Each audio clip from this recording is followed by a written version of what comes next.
I'm Paul Levinson, and welcome to Light On, Light Through, episode 302, my review of Star Trek Strange New Worlds 1.3.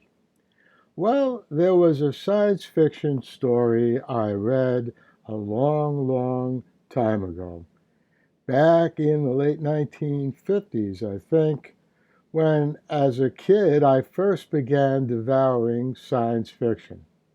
The name of the story was Enchanted Village, I think.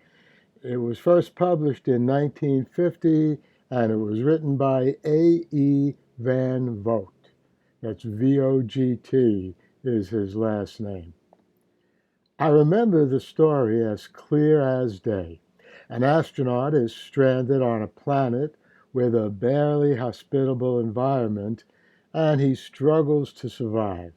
He comes up with all sorts of strategies and fixes, and let me say, spoilers follow for this story. By the end of the story, he's feeling great, but not because he's come up with ways to make the environment more comfortable for human life.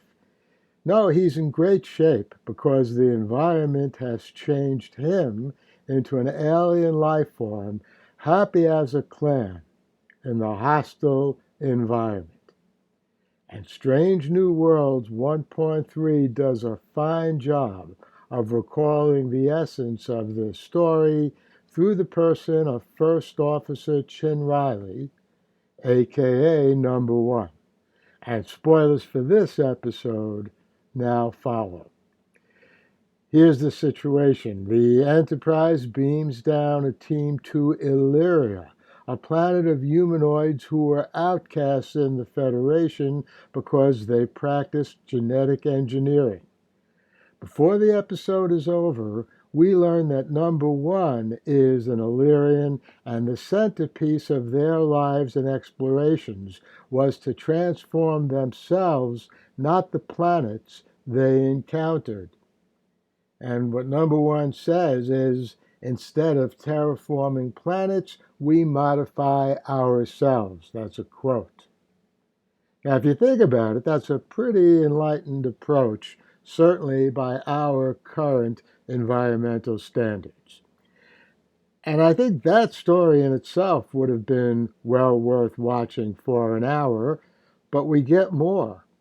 We learn at last the backstory of Pike's Number One as it was first told to us in The Cage, which became the Menagerie.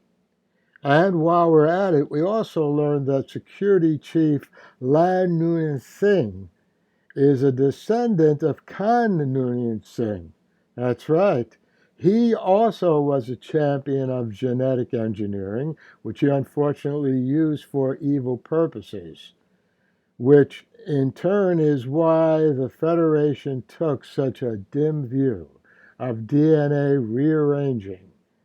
Well, that's a nice historical tie-in to the Illyrian story. Historical in terms of the history of Star Trek. So quite a story there, right? And just to round out a really stellar episode, we also learned that Dr. Mabenga is keeping his critically ill daughter alive in transporter limbo. She's relatively fine now, and he beams her into flesh and blood existence to visit with her until he can somehow find a cure for her illness, maybe on some planet out there somewhere. And that's a great story, too, right there in itself. You know, this new series is just bursting with creativity about important issues, with sentient beings of all kinds striving for better lives. As I said last week, Star Trek Strange New Worlds has the makings of a Star Trek series in league with the original series, TOS, and the Next Generation, TNG. And you know, after this third episode, I'm sure of that. I'll see you back here next week with my review of the next episode. And I hope you enjoyed that review of the third episode of Star Trek Strange New Worlds. I will be back here next week with my review of episode 4.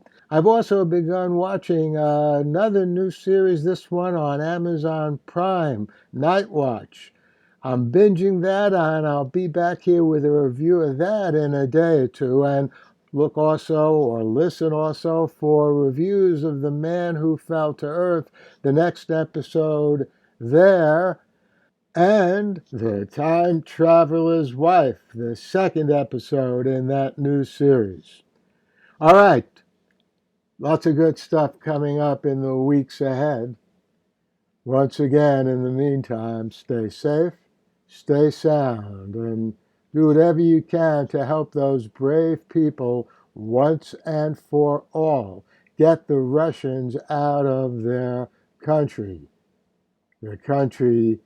Ukraine. The Light on Light Through podcast.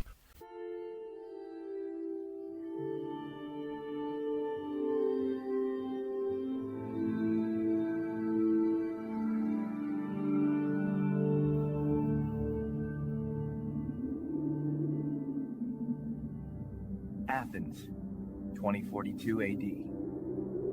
She ripped the paper in half, then ripped the halves, then ripped what was left again into bits and pieces of history that could have been. Sierra Waters had read once that, years ago, it was thought that men made love for the thrill, while women made love for the sense of connection it gave them. Curled Up with a Good Book says, Sierra Waters is sexy as hell. You can find out more about The Plot to Save Socrates by Paul Levinson at theplottosavesocrates.com.